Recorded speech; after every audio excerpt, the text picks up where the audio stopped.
Lesson 4: Embedded Systems and Software. Beyond standard desktop computers, computing technology scales down to run dedicated devices.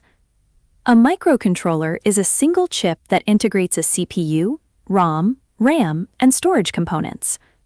Because microcontrollers are designed for a dedicated embedded task, they offer good power efficiency and low production cost, making them ideal for simple devices like remote-controlled toy cars or Arduino boards.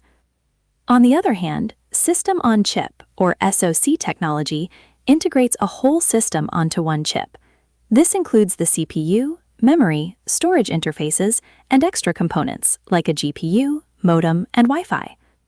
An SoC can run a full operating system and more powerful applications, which is why a modern smartphone is a classic example of an SoC device. Regardless of the hardware, all devices require software. System software, which includes the operating system, manages hardware resources and provides a platform for applications. Application software can be distributed under various models. Open source software allows the user to use, modify, and update the software as needed. Shareware is software that is free to use with limited functionality or a trial period. Finally, we have Software as a Service, or SaaS. SaaS is characterized by cloud-based applications accessed via a web browser or online client. This ties into the broader concept of cloud storage, where files are accessed remotely from different devices using third-party infrastructure.